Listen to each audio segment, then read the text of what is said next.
Значи тъй. И човек зависи снимките от телефона. Търсим поданиците.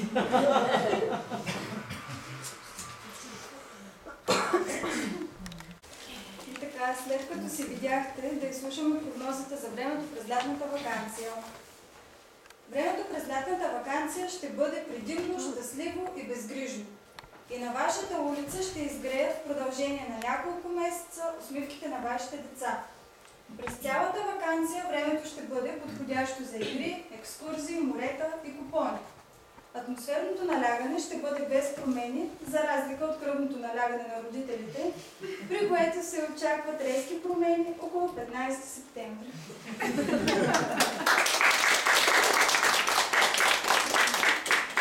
Сега да попитаме първата учителка на тези деца, госпожа Кънчева, Кънчевска, с какво ще ги запомни?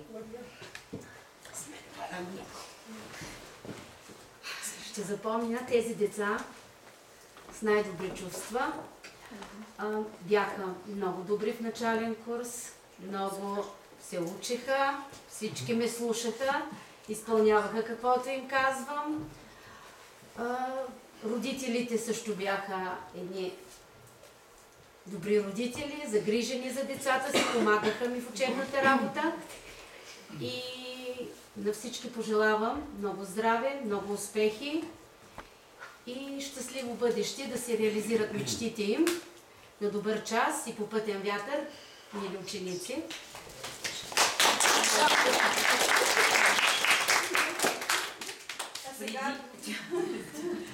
Преди да раздадем дипломите, да чуем и впечатленията на госпожа Велешка. Това беше един много добър клас, които тръгнаха още от първи клас като една група. Всички се трудиха много, учиха се.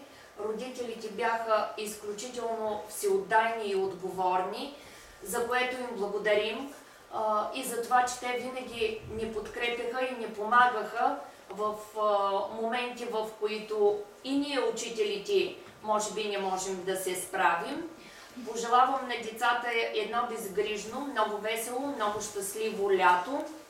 С някой от тях предполагам, че в следващите 5 години ще бъдем заедно. Може би с някой ще трябва да се разделим, но никога не забравяйте първата си учителка, вашето първо училище и всички учители, които с много любов и много грижи бяха до вас и благодарение на тях вие успяхте и успешно сега ще получите свидетелството за основно образование. Госпожа Варчева. Ами докато бяхме на море, докато бяхме на плажа, аз се мъчех да напиша няколко думи. Затова сега ще чуете отправено към учениците. Аз съм учител в България. Аз се боря ежедневно, мирно и тихо. Всеки ден попълвам декларации, подписвам се на заповеди, оформям протоколи, правя списъци, водя отсъствие и присъствие. Обучавам се, правя разпределения, съвети, методически обединения всеки ден. Понякога в един ден ми се е налагало да бъда актьор, психолог, лекар, треньор, играч, търсач на загубени вещи, заместник-родител, защитник, шофьор, следовател или просто приятел. Забравям лесно обидите, и прощавам. Макар че на мен някой няма кой да прости. Аз съм воин и ежедневно водя битки с насилието, страха, невежеството. Но имам велики съюзници. Любопитството, родителската подкрепа, вярата, интелигентността, любовта и смеха. С тях съм непобедима. Скъпи ученици, днес за вас приключва важен етап от живота. Ще получите първите си дипломи. Очакваше се да сте пораснали физически и духовно. Може би се нуждаете от някои съвети, които ви давам с обич и вяра в вас. Може да са ви станали малко много съветите, но ми се струва, че от моите ще научите нещо. Никой не е център на Вселената, затова уважавайте всички около вас и самите себе си. Не причинявайте зло, за да не рушите света, от който сте неделима част. Животът не е подарък и не е вечен. Длъжни сме да го променим с добро и няма време за мързъл. Родителите ви са създали с много обич и надежди. Оправдайте ги. Вървете през живота с смелост, търпение, обич, благодарност и усмивка и ще успеете. Скъпи ученици, изтърполи се времето определено ни да бъдем заедно. Пътят извървяхме стъпка по стъпка, от първия до последният урок. Учихме се взаимно. Аз учих вас, а вие мен. И както всяко дълго пътуване, така и нашето започна с малка крачка напред. Вие направихте първата крачка. Сега ви остава да извървите дългия път. Трупайте знания и опит. Учете се, защото да се учиш е все едно да плуваш срещу течението. Щом спреш, отнасяте назад. Знам, че сте подготвени за него, но въпреки това ви напомням да не забравяте да си вземете най-необходимите неща. Трудолюбието, любопитството, смелостта, търпението, приятелството, уважението, обичта, разбира се, и усмивката. Вярвайте, защото вярата е сила, надежда и очакване. Мечтайте, защото човек е такъв, каквито са мечтите му. Обичайте родителите си. Те никога няма да ви предадат, каквото и да сте направили.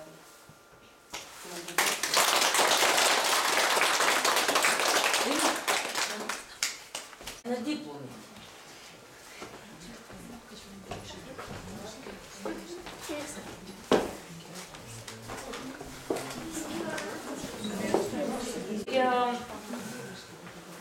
Имаме един отличник в класа, който получава и една книга "Дневникът на Мишо" от училище, и отличникът е Мадлена Попска.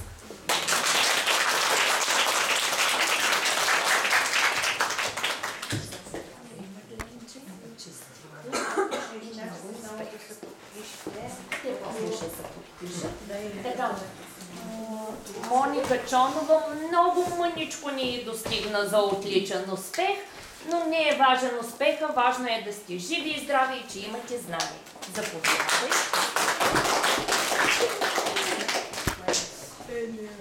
Марина Стойчева.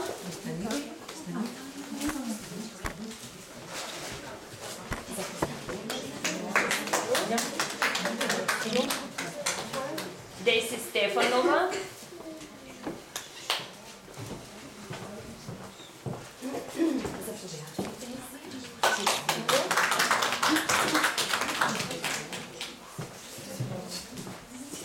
Валентин.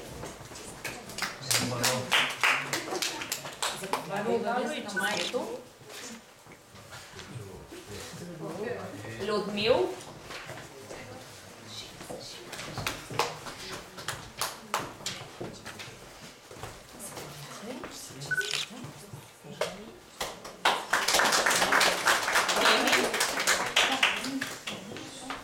него утре имаме още малко работа и се надявам да приключим. Заповядай. Алекс Шопов, какво е? Тази година и 7 и 8 клас завършват основно образование. Заповядай.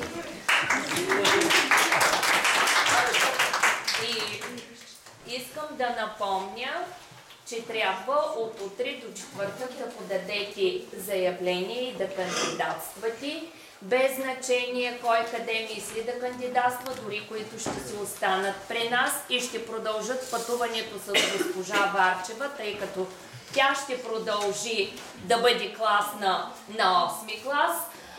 Всички трябва да подадете заявление, може по електронен път, с копия от свидетелството, медицинско, които ще кандидатстват в професионална паралелка, копия от служебната бележка.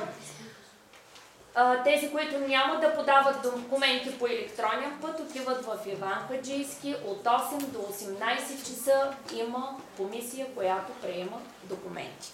Успех на всички и много ще се радваме за всички, които ще продължат при нас, а и за всички деца, които ще успеят и ще бъдат едни достойни граждани на нашата република. Ода за випуска на Татяна Варчева. Малко китно селце от балканско небе. Те са класът мечта от 7 деца. Емин, Валя, Люсо, Моника, Мадлен, Марина и Деса. Това са нашите герои. Тук всеки е с талант и голям дипломат. Срок след срок се въртят и годините летят. Изведнъж отеснява им детския свят. И увлечени в четени, някои изоставили четени, дес летене, дес пълзене, изминават школския кръговрат. Неусетно пораснали, в живота прехласнали, пак застават на същия праг, дето плахо прекрачиха преди 7 години, още с играчки в ръце. Сега ще заминат, но ще оставят тук, частица от своето сърце. Когато дойдохте тук на училище, за вас не започна веднага мъчилище. Отначало играхте много игрички, трудно научихте да пишете с рички. Учихте риби, бозайници, птички, с Варчева като добри ученици. Звуков анализ, плюс и равно, учеше ви Кънчевска, бавно, но славно. Или ви хвалиха, или наказваха, но преди всичко на вас ви показваха, че трябва да учите, за да успеете и след това да сполучите. Правихте грешки, защото бяхте малки. Имаше често за някои наказания, поради честите ви закъснения и непослушания. Празно квадратче и уравнение ви преподаваха с много търпение госпожите Колева и Доневска. Слайд шоу, файл в папка от Станева, попивахте капка по капка.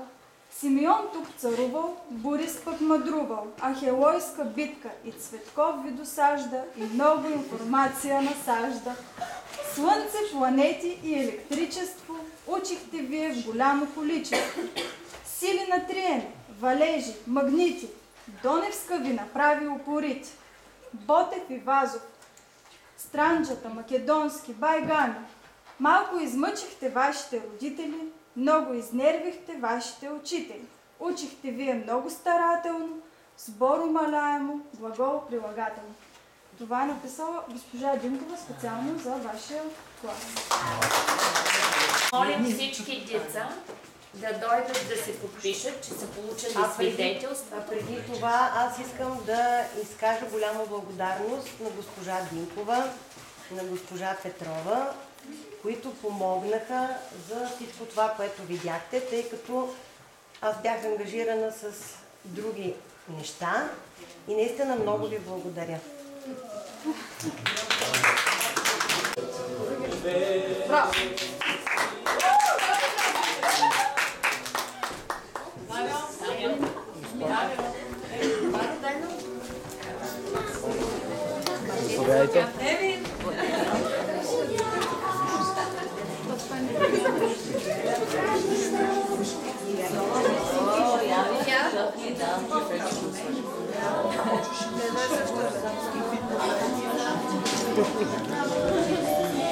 Това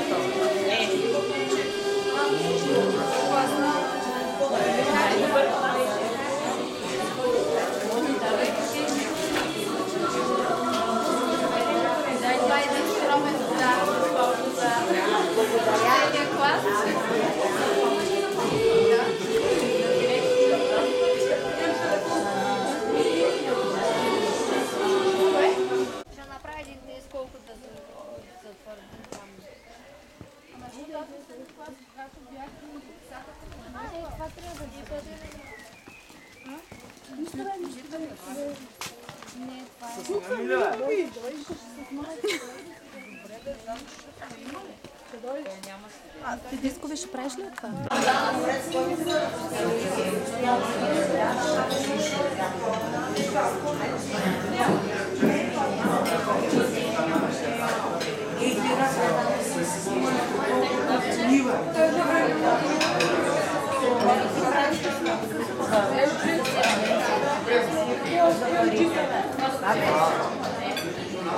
Аз се чакам.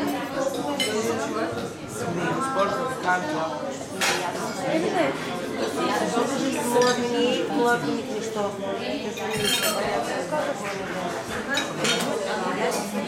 Видя ли служим сега?